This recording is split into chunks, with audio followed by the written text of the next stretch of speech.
This episode of the Sheridan Tapes was brought to you by our supporters on Patreon. Shirley Casperson, Virginia Spots, Jesse Steele, Sam Taylor, Mike and Dawn Van Winkle, and Neil Covert. If you'd like to support the show as well, then please go to patreon.com/homesteadcorner. For as little as $1 a month, you get early access to all new episodes, a special patron-only podcast, and exclusive behind-the-scenes content.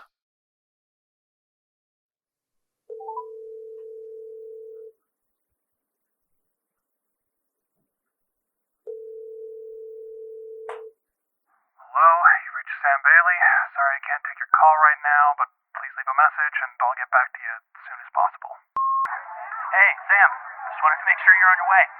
Yeah, I know. I didn't really want to call, but Robert asked me to make sure you're coming. So, yeah, just give me a call if you're running late, okay? Okay, bye.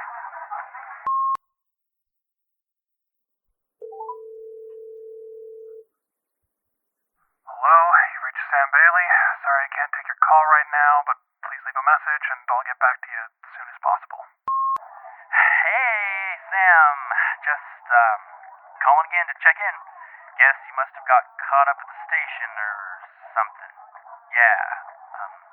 Also, that bit about Robert asking me to call you? Yeah, that's, I kind of made that up. I just wanted to, you're not exactly making it easy for the rest of us. I was kind of hoping that we're trying to meet you halfway here, so if you could, please just call me back, or text me, or something. I don't care.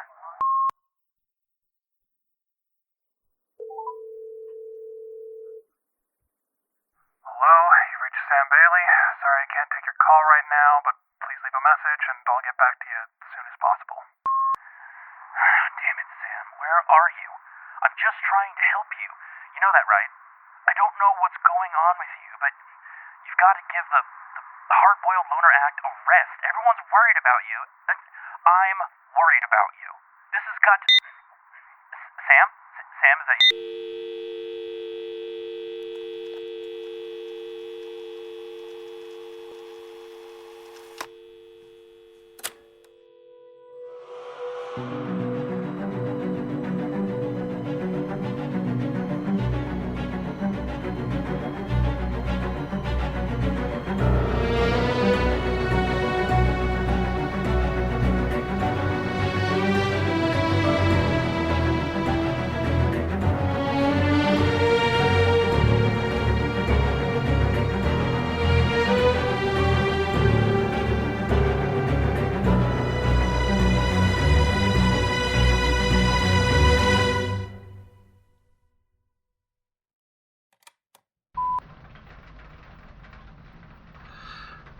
A rainy Sunday evening. Perfect. Just what the doctor ordered. God, it's enough to make you wish you'd gone out and done something yesterday. Almost. Look. Yesterday, good day. Pretty good, at least. Better than most. Today, not so much. Didn't get to half the things I was supposed to do yesterday. I mean, most of them weren't important at all, but I forgot the pharmacies closed on Sundays because apparently we're still living in the 1940s, so I...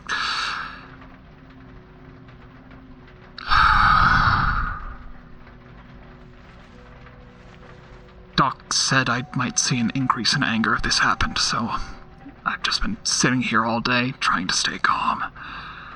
Landlord's going to kill me if I put another hole in the wall. And trust me, the rain doesn't help. It's not exactly soothing after, Maybe it's not a good idea to be working right now either, but at least it's something to take the edge off. Keep me distracted, I guess. Hell if I know. Let's see, we've got, number 00135. God, even the tapes are running zeros today.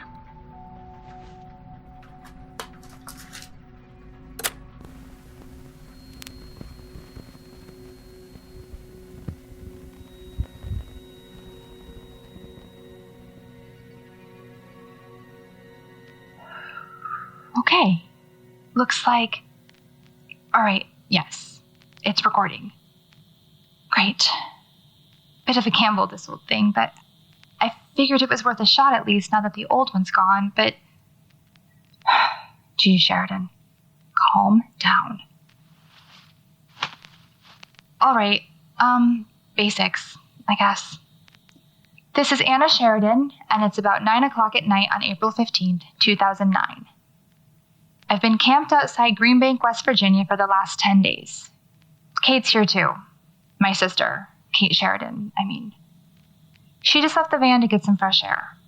I told her it might not be safe out in the dark, but she ignored me. As usual. God, we're in dire straits when I'm the voice of reason.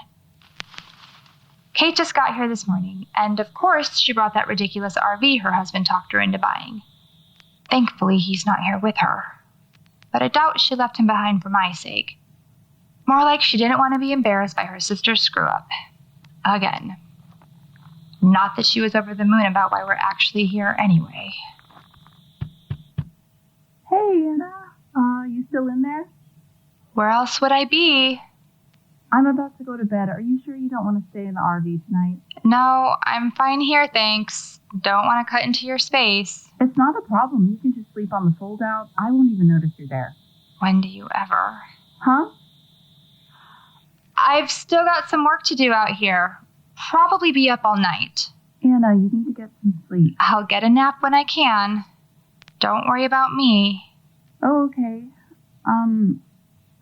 I'll just leave the door on the latch if you change your mind, yeah? Great. Thanks.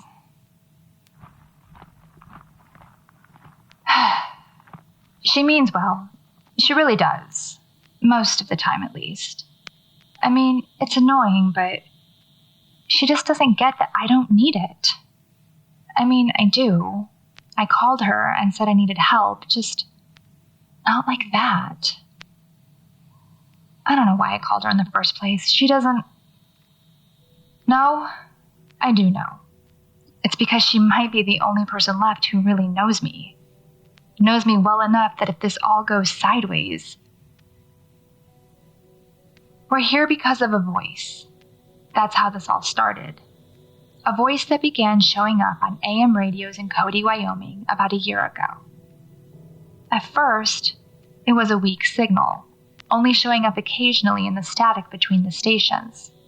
Most of the people who heard it could only make out 1 or 2 words at a time, but they seemed to be cut out of a longer message. There were a few dozen recordings posted online by the time I found them.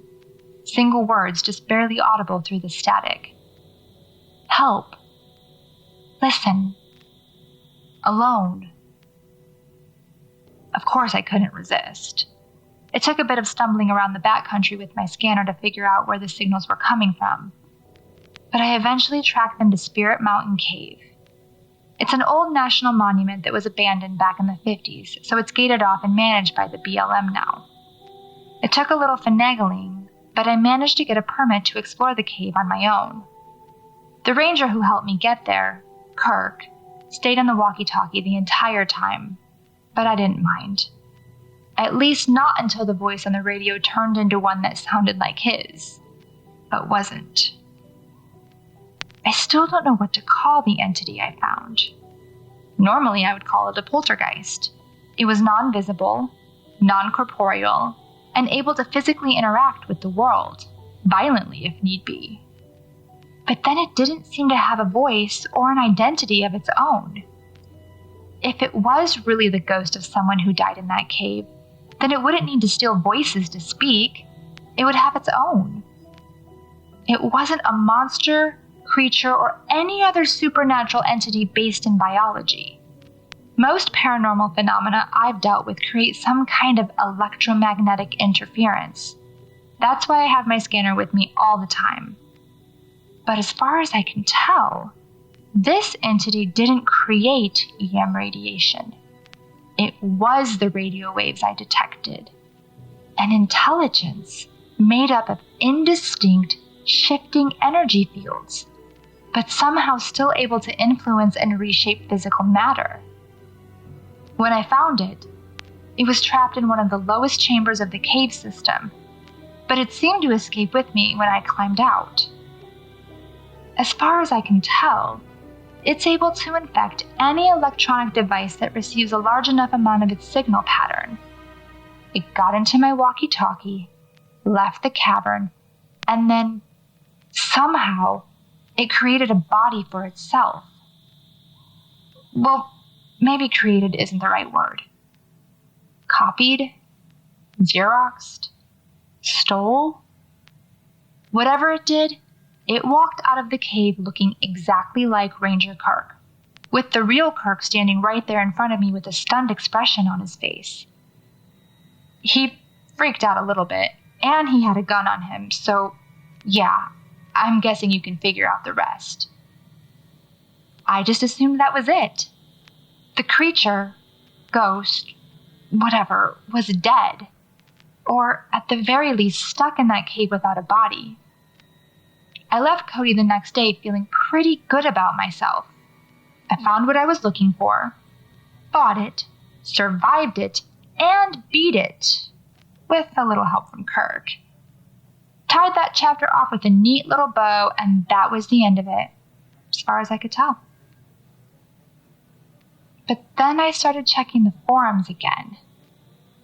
People were still posting recordings, and not just from Cody.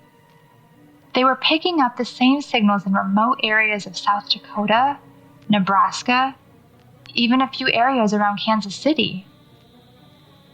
The voice was moving east, getting stronger and clearer the further it went. That was disturbing enough. What made it even worse was the fact that the voice had changed. I thought that if the entity had survived, it would keep Kirk's voice. That was one of my biggest miscalculations. I lost my old recorder somewhere in that cave, with years and years of old audio files stored in its memory. The echo, that's what I've decided to call it, stole Kirk's face, voice, and body with nothing more than what it heard on the radio. How easy would it be for it to steal mine? This is my fault. If I hadn't ignored all the red flags and just stayed away, then it would probably still be trapped there. But no, I let this thing loose because I couldn't leave it well enough alone, and I have to be the one to fix it. The Green Bank Radio Telescope is a few miles up the road from here. When the sun's out, you can see it clear as day towering over the trees. It's taller than the Statue of Liberty at its highest point, and its collector dish is more than 300 feet across. The whole thing is just an enormous mechanical ear pointed at the sky, listening to the stars. And it's enormously sensitive. It's so sensitive, it basically created the National Radio Quiet Zone.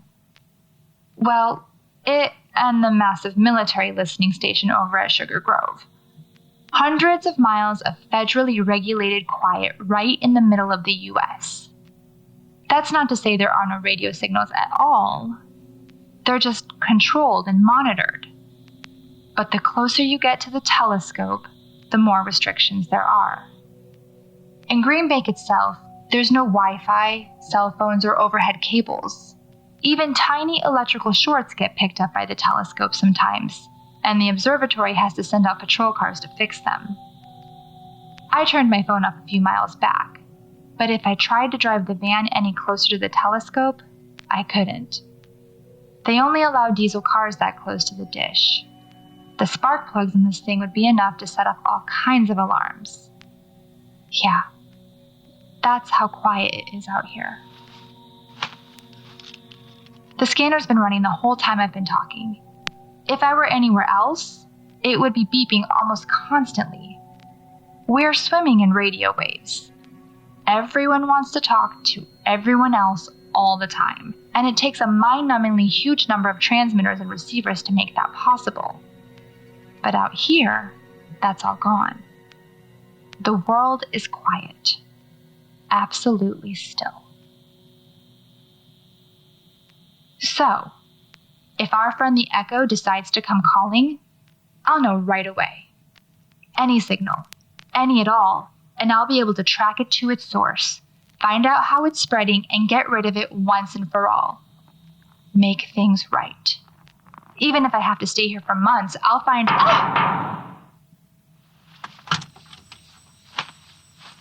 What the hell, Kate? I thought you were going to bed. Never could sleep very well in the RV. I made some tea instead. Thought you might like a cup. Oh. Thanks. Still recording? Oh, yeah. I'll turn it off. No, I don't mind. It's kind of cool, by the way. Retro. I guess it kind of is, isn't it? Thrift shop? No, Dad got it for me for a birthday. God, must have been 20 years ago now. And it's still running?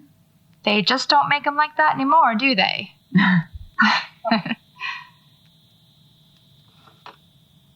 So, any change? What? You mean on the scanner? No, still nothing.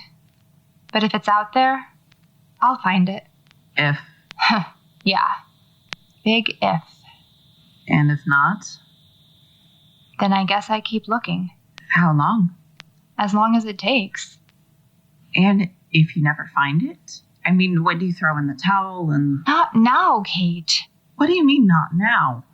That's always the question with you, isn't it? When? What the hell's that supposed to mean? When are you going to stop? When are you going to come home? When are you going to sit down and get your head on straight? Well, when are you? That's the point. You always think it's when, not if. I was just saying that... You think everything just happens because you say so.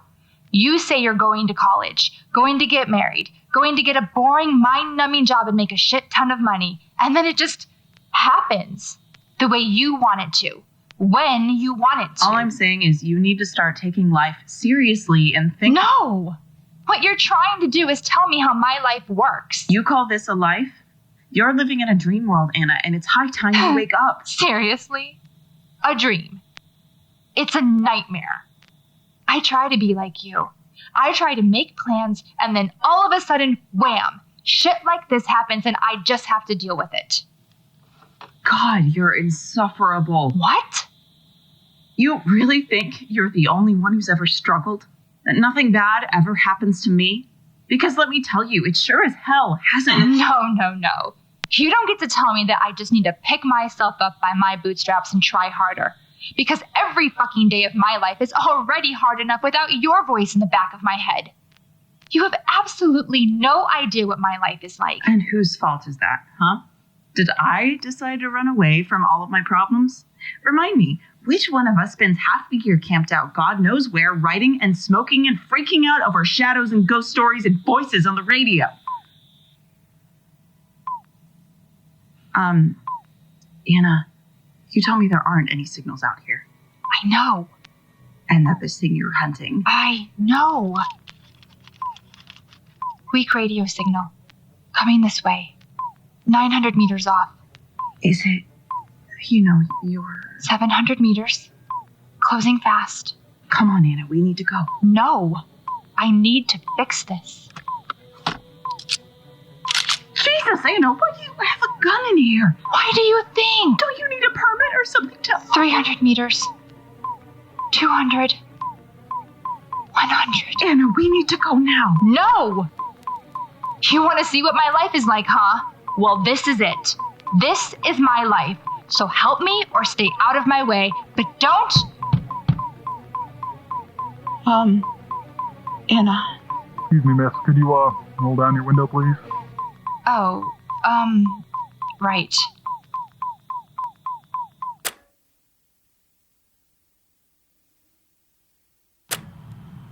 Well, shit. That went, well, about as you'd expect, actually.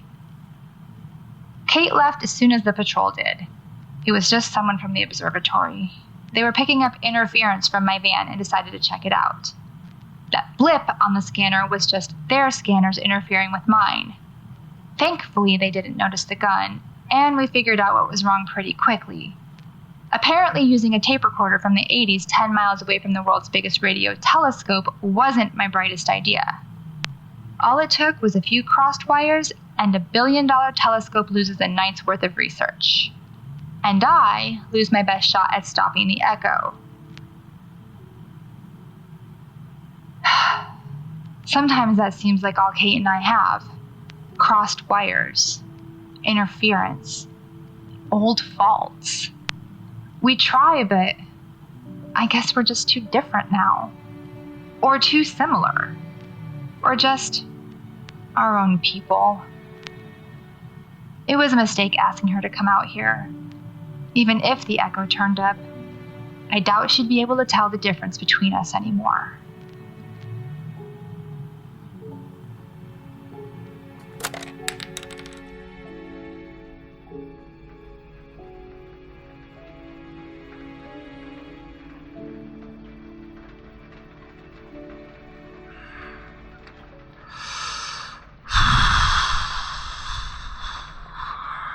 Echoes. Ghosts. Mirrors. Caves. Hellhounds. Fire. Black holes. Snow demons. And evil wishing wells. What the fuck does it mean?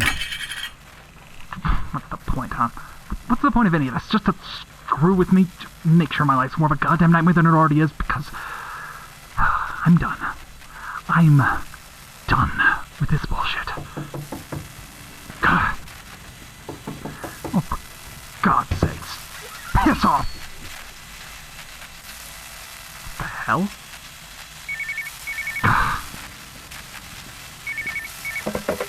Do you have any idea what time it is? What? What? Hello? I can barely hear... Who is this?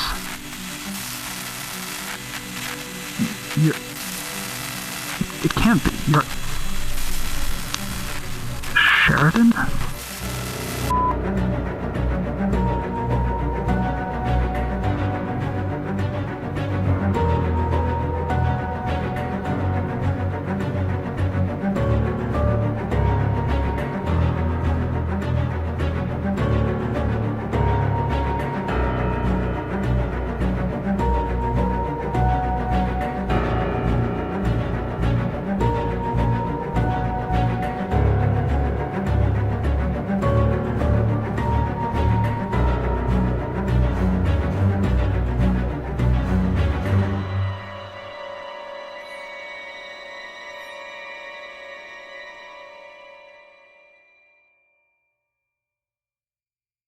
The Sheridan Tapes, Episode 9, These Dark Battlements, starring Erin Neely Chaconis as Anna Sheridan, Virginia Spots as Kate Sheridan, Jesse Steele as Bill Tyler, and Trevor Van Winkle as Sam Bailey, with original music by Jesse Hagen. Written and produced by Trevor Van Winkle and made possible by our supporters at patreon.com/homesteadcorner. Visit thesheridantapes.com to view additional content, rate and review us on Apple Podcasts, and connect with us on Twitter and Instagram at Trevor_VW. New episodes are released every Friday at 5 p.m. Pacific Standard Time on all podcasting platforms. I'm Trevor Van Winkle, this is Homestead on the Corner, and you're listening to The Sheridan Tapes.